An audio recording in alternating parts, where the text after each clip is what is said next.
Eu tinha uns 14, 15 anos de idade quando nós mudamos de cidade e fomos para uma cidade grande. Antes disso, nós morávamos numa cidade muito pequenininha, que tinha tipo uns 10 mil habitantes, então eu não podia falar nada, fazer nada que a cidade inteira ficava sabendo. Quando nós fomos para a cidade grande, eu comecei a me sentir mais livre, né? Porque cidade grande, ninguém me conhecia, ninguém sabia quem eu era. Minha mãe me colocou numa escola e ela já foi logo avisando que essa escola não era uma das melhores escolas e que lá tinha muitas pessoas assim, mau caráter, que não queria nada com a vida, para eu não me misturar com esse tipo de gente. Minha mãe sempre foi rígida, então eu já fui preparada para conhecer pessoas assim. Quando eu cheguei na escola, eu conheci várias pessoas e eu vi um rapazinho lá, todo estiloso, marrento, assim. Minha mãe nunca na vida gostaria de ter ele como genro, né? Mas eu gostei desse rapazinho. Logo depois vieram as meninas, começaram a conversar comigo, perguntaram por que eu saí do interior e fui pra cidade grande, meio que eu já fui fazendo amizades com todo mundo. O professor chegou dentro da sala de aula e o rapazinho, que eu achei estiloso, já começou a fazer graça com a cara do professor. Eu dei um pouco de afastado, porque eu ainda estava um pouco assustada com o comportamento dos alunos, mas me mantive na minha, continuava conversando com todo mundo. Mais ou menos um mês na escola, eu estava na aula de educação física, chegou um rapaz do meu lado e sentou e tal, e conversou comigo e meio que foi me passar a visão de algumas pessoas da escola. Ó, toma cuidado com esse aqui tem o hábito disso, esse aqui tem o histórico assim e tal. E ele falou do rapazinho, né, da minha sala. Ele, ó, você fica de olho, porque vocês estudam na mesma sala, ele é um rapaz assim, que dá muito trabalho aqui na escola, cuidado pra não te prejudicar. Não, beleza. Só que eu achava o rapaz super estiloso, legal, e eu, né, mantive assim, na minha. Aí ele foi, o rapazinho estilosinho lá, me mandou um oi gatinha no Facebook. Eu peguei e respondi, né, oi e tal, e aí a gente começou a conversar. Uns 3 dias de conversa, ele me chamou pra ficar, me chamou pra gente poder sair numa praça, só que minha mãe não ia deixar nunca eu sair com ele, então eu tive que fazer o quê? Eu tive que mentir pra ela. Aí foi a primeira mentira que eu contei pra minha mãe. Eu falei que ia na casa de uma amiga, né? E aí minha mãe falou, beleza. E eu fui pra praça e fiquei com esse menino na praça a tarde inteira. Quando eu cheguei em casa, minha mãe virou pra mim e falou, né? E aí, como é que foi a casa lá da sua amiga? Eu peguei e falei, ai, foi muito legal. Ela falou, sou mentirosa, você acha que eu não sei que você tá mentindo? E me deu uma surra pra eu poder tomar tipo e não fazer mais isso, né? De fugir, de mentir pra ela, pra ficar com o rapaz na praça. Como eu sou nem um pouquinho desobediente, né, quase não era desobediente, eu continuei ficando com o rapaz, só que escondido da minha mãe. E a gente continuou se pegando na escola, atrás da escola, eu sempre tava mentindo pra ela, até que um dia o meu irmão pegou e viu eu com o rapazinho e contou pra minha mãe. Quando eu cheguei em casa, foi mais uma surra. Só que dessa vez, ela me deu uma surra com o cinto. Sabe esse cinto que ele é cheio de pinchinhos assim, que é todo estiloso? Tinha acabado de lançar, tava na moda. Por onde minha mãe me dava sentada, ficava roxa as minhas pernas. Ela me bateu tanto que no outro dia, eu tava custando até andar assim, com as pernas roxas. Fui de calça pra escola, né? Mas assim, eu decidi que, por conta da surra que ela me deu, eu decidi fugir de casa. Porque, cara, eu queria fazer minhas coisas, queria ter liberdade, eu tava com 15 anos de idade, né? Então eu peguei minhas coisas e fugi, fui pra casa de uma amiga. A primeira casa que a minha mãe foi dessa amiga. Minha mãe já me encontrou lá e já me arrancou, foi pelos cabelos da casa dessa menina. E lá foi mais uma surra. Minha mãe me bateu tanto, só que dessa vez eu decidi revidar. Sim, eu fui contra minha própria mãe, que estava me batendo para eu criar juízo. E como eu enfrentei ela, né, eu levantei a voz, levantei a mão para minha mãe, ela simplesmente me mandou embora de casa. Já que eu queria fugir, então ela me mandou embora. Já que eu não queria respeitar, então que eu saísse de casa. Eu peguei e fui pra casa dessa minha amiga. E eu comecei, tipo, a morar lá com ela até eu avisar pro meu namoradinho, né? Pro rapazinho que a gente tava ficando e tal. Ele decidiu me tirar da casa da minha amiga e me levar pra casa dele. E aí foi.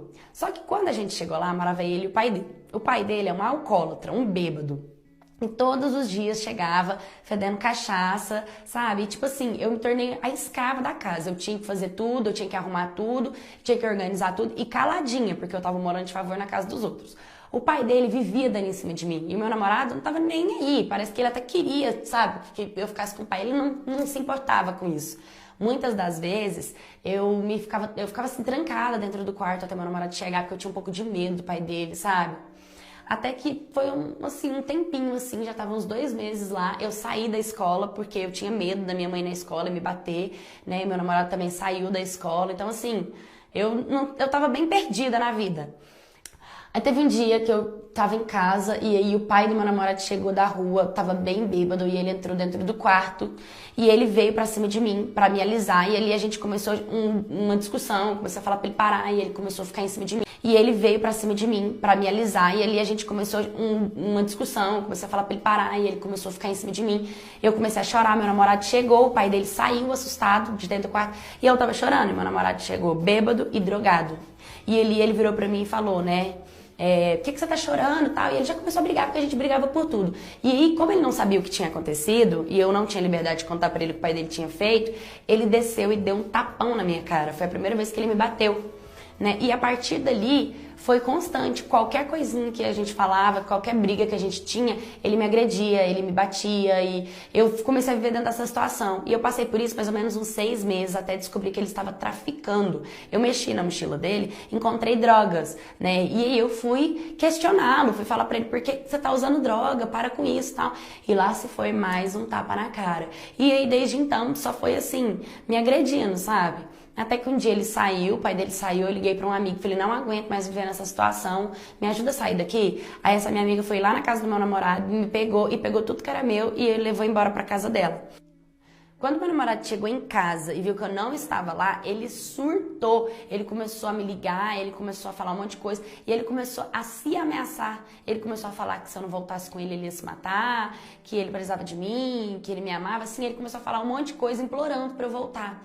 Eu, como ainda não estava com o meu psicológico bem estruturado para saber direito o que eu queria ou não, e eu ainda gostava dele, mesmo dentro de toda a situação, acredito que na época eu ainda estava meio que dependendo emocionalmente dele, eu voltei com ele, eu dei mais uma chance pra ele, sabe? Só que assim, nada mudou, ele continuou me agredindo, ele continuou toda aquela situação. Foi quando a minha avó ficou sabendo. Minha avó tava sabendo que eu tinha sido expulsa de casa, que eu tinha largado a escola e que eu tava apanhando do meu namorado. Eu contei também pra ela meio que por cima. E ela tinha falado pra mim assim, olha minha filha, eu acabei de mudar de casa, por que você não vem morar comigo? Sai dessa situação, vem morar comigo. Eu peguei tudo que era meu e fui morar com minha avó.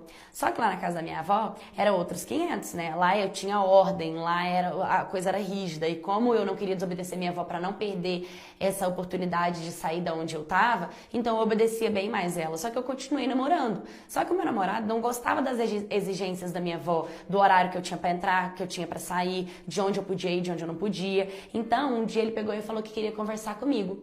E aí eu peguei e fui encontrar ele.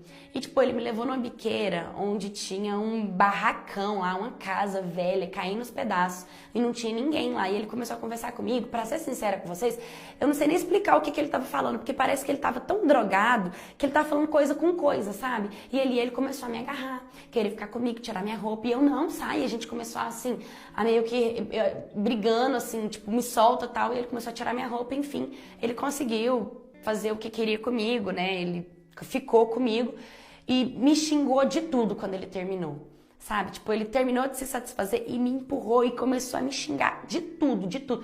Eu comecei a chorar de tristeza, sabe? E ele foi e me deu uns tapas, depois ele saiu e me deixou lá, jogada no chão. E nisso, a minha avó estava me procurando, porque eu tinha horário para chegar em casa, né? Então, por que eu não tinha chegado em casa? Minha avó acionou a polícia. Só que a polícia falou para minha avó que só podia sair para me procurar quando desse tantas horas de sumida, né? Que eu poderia estar na casa de um amigo e tal. Então, minha avó chamou um rapaz, que era amigo dela, para poder me procurar. E minha avó saiu me procurando, até que ela encontrou meu namorado. E perguntou pro meu namorado onde eu tava. Meu namorado meio que ficou assim, fazendo desfeita dela. E foi quando ela faltou matar ele, sabe? Pegaram ele, minha avó deu uns tapas nele também, obrigou ele a falar onde eu tava e tal. E aí ele pegou e falou, você quer saber onde tá sua neta? Sua neta tá lá no barracão, ficando com um monte de homem, dando pra um monte de cara. Por isso que quando eu cheguei lá, eu deixei ela lá sozinha. E minha avó foi lá atrás de mim. Quando eu cheguei lá, minha avó me encontrou na mesma situação. Eu tava no chão, chorando, triste. Eu peguei e contei pra ela tudo que tava acontecendo. E naquele momento a gente já saiu de lá, já fomos fazer um boletim de ocorrência, já fizemos exame, corpo de delito, sabe? Só que o meu namoradinho não podia ser preso, por quê?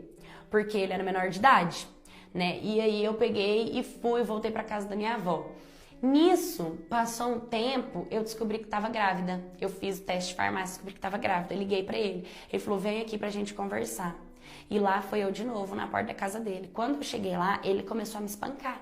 Ele me jogou com tanta força no chão e começou a me bater, começou a falar que o filho não era dele, que ele não queria esse filho, sabe? Ele fez mal e simplesmente fechou o portão da minha cara. E eu tive que voltar pra casa da minha avó com as pernas tremendo, de tanta dor que eu tava sentindo. Quando eu cheguei na casa da minha avó disse que eu tava sangrando e a gente foi pro hospital.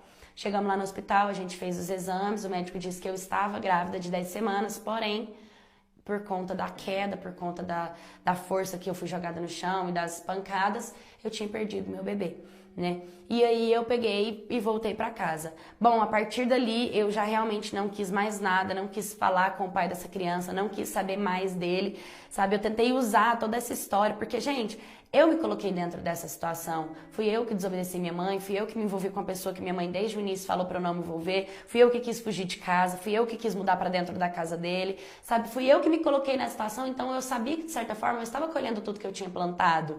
Então, eu juntei tudo isso, sabe? Como uma forma de superação e de conseguir lidar com as minhas dores, com a frustração. E peguei tudo isso pra ser mais forte, uma mulher mais forte. Hoje, eu tenho do meu lado um homem que me trata igual uma rainha, que me trata super bem, sabe? E nós temos 2 filhos. Eu tenho muita gratidão por esse homem maravilhoso que eu tenho do meu lado. Infelizmente, a minha avó não pôde conhecer os seus bisnetinhos, mas eu tenho eterna gratidão pela minha avó, porque se não fosse ela, eu não sei como eu teria saído daquela situação.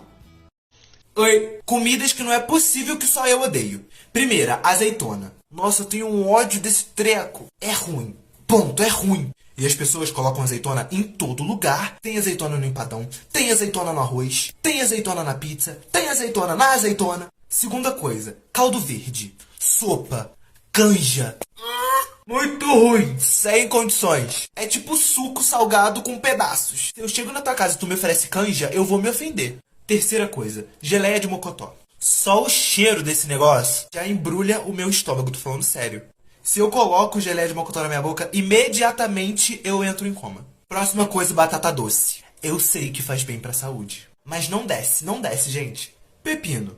Não tem necessidade do pepino existir, gente. Quer pôr mais coisa na salada? Coloca mais alface. Você gosta de pepino? Você pega um inteiro e coco. Coco inteiro, coco ralado, coco em pedaço, coco doce, cocada. Até o cheiro do coco me irrita. Muito ruim, muito ruim. A única coisa boa do coco é a água. Água de coco, apenas. Próxima coisa, gente, café. Como assim você não gosta de café? Gente, eu não consigo beber café, é muito ruim. De todas as formas é ruim pra mim. Eu queria gostar de café, minha vida seria mais fácil. Mas eu não consigo gostar. Última coisa é dobradinha. Além daquilo ter um cheiro horrível quando tá fazendo, quando você come é tipo uma carne chiclete. Olha, pra mim não dá não, é muito ruim. Quando a minha mãe faz, dá vontade de ficar uma semana fora. Porque a dobradinha dura dias aqui em casa.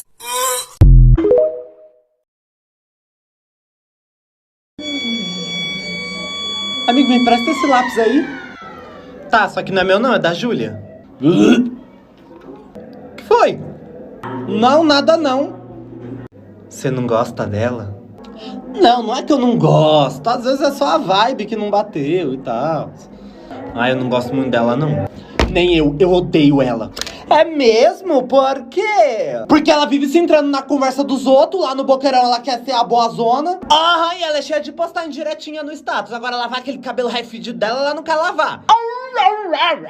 Eu amo! Por que você não falou antes que não gostava dela, mulher? Eu não, achei que vocês eram amiguinhos. Agora a gente vai poder falar mal dela junto.